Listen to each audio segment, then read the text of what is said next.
এদিকে নারী সংস্কার কমিশনের সুপারিশ নিয়ে রিটের আদেশ 26শে মে। বিস্তারিত প্রেস ব্রিফিংয়ে।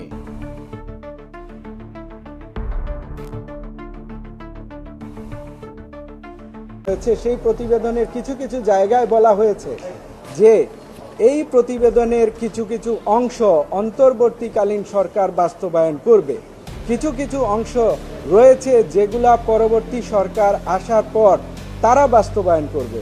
সেই জায়গায় আমাদের কোনো প্রশ্ন ছিল না যে পরবর্তী সরকার এসে কি কি বাস্তবায়ন করবে, সেদিকে আমরা নজরও দিতে চেষ্টা করিনি। তবে যে সকল রিকমেন্ডেশন এই অন্তর্বর্তীকালীন সরকার বাস্তবায়ন করতে চান সবগুলাই তারা করতে পারেন। তবে আমাদের যে সকল রিকমেন্ডেশনে আপত্তি রয়েছে সেই রিকমেন্ডেশনগুলোকে আমরা চ্যালেঞ্জ করার চেষ্টা করেছি। এর মধ্যে অন্যতম ছিল এই রিকমেন্ডেশনে বলা হয়েছে যে সংবিধান থেকে রাষ্ট্রধর্মের যে অনুচ্ছেদ রয়েছে সেটা যেন বাদ দেওয়া হয়। সেই জায়গায় আমরা আপত্তি করেছি যে এই রিকমেন্ডেশনটা সংস্কার কমিশনকে যে স্ট্যাটুটরি অর্ডারের মধ্য দিয়ে তাদেরকে যে ম্যান্ডেট দিয়ে যে জুরিসডিকশন দিয়ে এই রিফর্ম কমিশন গঠন করা হয়েছে, তাদেরকে দুই ধরনের জুরিসডিকশন দেওয়া হয়েছিল। একটা হচ্ছে সর্বস্তরে নারীর অংশগ্রহণ, আর একটা হচ্ছে সর্বস্তরে নারীর ক্ষমতায়নের জন্য কাজ করার জন্য রিকমেন্ডেশন তৈরি করা। কিন্তু আমরা দেখলাম এই প্রতিবেদনে কিছু কিছু রিকমেন্ডেশন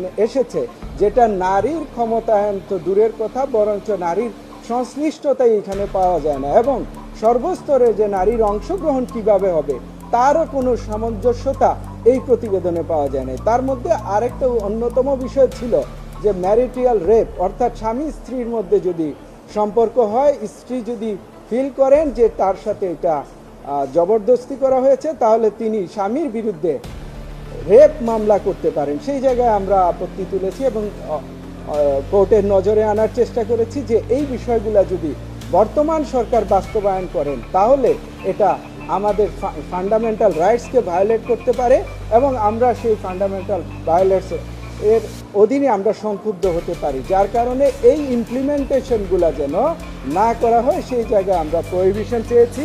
পাশাপাশি আরও কিছু বিষয় এখানে এসেছে যেগুলো আমরা চেষ্টা করেছি তোলার জন্য, যে নারীদেরকে শ্রমিক, যৌন শ্রমিক হিসাবে নিয়ে আসা আমাদের রিট পিটিশনে আছে এবং আমাদের প্রেয়ারেও আমরা সেটাকে নিয়ে এসেছি। এবং যেটা গুরুত্বপূর্ণ একটা বিষয় ছিল যে সম্পত্তির বন্টনের ক্ষেত্রে যে সম অধিকার রয়েছে, আমরা বলেছি নারীদের অধিকার বাস্তবায়নে আমি অ্যাজ এ রিট পিটিশনার আমিও চাই নারীদের সর্বস্তরে অংশগ্রহণ যেন নিশ্চিত করা হয়, আমিও চাই নারীদের ক্ষমতায়ন যেন করা হয়, কিন্তু সেটাকে যেন সঠিকভাবে করা হয়, এমনভাবে যেন করানো হয় যেটা জীবনেও বাস্তবায়নযোগ্য হবে না, যেটার বাস্তবতার সাথে যার কোনো মিল নাই। সেই জায়গা থেকে এই রিকমেন্ডেশনগুলা যেগুলাকে আমরা মনে করছি বাংলাদেশের সংবিধানের সাথে সাংঘর্ষিক এবং আমাদের মৌলিক অধিকারের সাথে সাংঘর্ষিক, এবং আমাদের যে ধর্ম বিশ্বাস রয়েছে, আমরা যে ধর্ম প্র্যাকটিস করি, আমাদেরকে ধর্ম প্র্যাকটিসের জন্য সংবিধানের মৌলিক অধিকারকে আমাদেরকে সেই অধিকার দেওয়া হয়েছে। যদি এই রিকমেন্ডেশন কয়েকটা বাস্তবায়ন হয়ে যায় তাহলে সেই জায়গায় আমাদের হৃদয়ে রক্তক্ষরণ হবে। এবং পাশাপাশি আমরা বলতে চেয়েছি অলরেডি কিছু রিকমেন্ডেশন বাস্তবায়ন করার জন্য বর্তমান সরকারের প্রধান উপদেষ্টা সংশ্লিষ্ট মন্ত্রণালয়কে এবং সংশ্লিষ্ট অধিদপ্তরকে নির্দেশ দিয়েছেন, অর্থাৎ ডিরেকশন দিয়েছেন। সেটা আমরা সাপ্লিমেন্টারি করে বিভিন্ন সংবাদপত্রে এই খবরগুলো এসেছে সেগুলো আমরা আদালতে সাবমিট করেছি সাপ্লিমেন্টারি এফিডেভিট সহ, এবং এই সংস্কার প্রতিবেদনের এই অংশগুলো যেন আর বাস্তবায়ন না হয় সেজন্য আমরা রিট অফ প্রহিবিশন চেয়েছি। পাশাপাশি আমরা আরেকটা প্রেয়ার চেয়েছি, সেটা হচ্ছে একটা কমিটি যেন গঠন করা হয়, এই রিফর্ম প্রতিবেদনটা যেন রিভিউ করা হয়, রিভিউ করে এই প্রতিবেদন প্রয়োজনে আরও বড় করা হোক, আরও বেশি এখানে রিকমেন্ডেশন আনা হোক, এতে আমাদের কোনো আপত্তি নাই।